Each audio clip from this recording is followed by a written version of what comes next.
네, 이번 주 윤석열 대통령 탄핵 심판 선고 결과가 나올 거란 관측이 나오면서 정치권의 긴장감도 높아지고 있습니다. 여야는 각각 탄핵 각하와 대통령 파면을 촉구하는 여론전에 몰두하고 있는데 일각에선 어떤 결과가 나오든 승복하겠다는 메시지를 밝혀야 한다는 목소리도 커지고 있습니다. 국회 취재기자 연결합니다. 손효정 기자, 탄핵 심판 선고가 예상보다 늦어지고 있는데 여야 모두 재판 동향에 신경을 곤두세우고 있죠. 네, 윤 대통령 탄핵 심판 선고가 임박했다는 전망이 나오는 가운데 여야의 여론전도 이번 주 절정에 달할 전망입니다. 민주당은 주말인 오늘도 지도부 주도로 거리로 나가 탄핵 촉구 집회에 나섭니다. 서울 여의도 국회부터 광화문 광장까지 가는 도보 행진도 닷새째 이어지는데 탄핵 심판 선고까지 장외투쟁 노선을 유지하겠다는 방침입니다. 이를 통해 다소 미뤄지고 있는 탄핵 심판 선고에 불안한 지지층을 달래고 현재의 파면 결정을 촉구하는 여론의 지지를 끌어올리겠다는 계획입니다. 테러 위협 제보가 접수된 이재명 대표는 집회에 불참하고 외부 일정을 최소화한 채 선고 결과를 기다릴 것으로 보입니다. 국민의힘 내부에선 법원의 윤 대통령 구속 취소 결정 이후 탄핵 심판 각하와 기각을 주장하는 목소리가 커지고 있습니다. 의원들 일부는 어제 탄핵 반대 집회에 참석했고 헌법재판소 앞을 24시간 지키는 릴레이 시위도 계속되고 있습니다. 다만 지도부는 여전히 당 차원의 장외투쟁엔 선을 긋고 있는데요.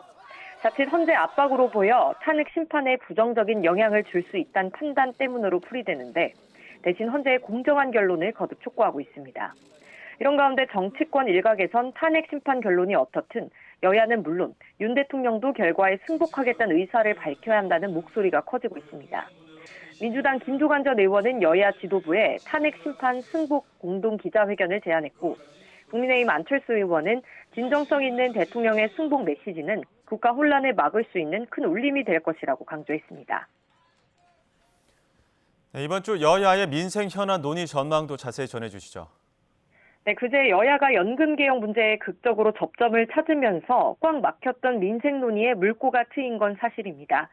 여야가 국민연금에 받는 돈 비율인 소득 대체율을 43%로 정하기로 공감대를 이룬 건데요.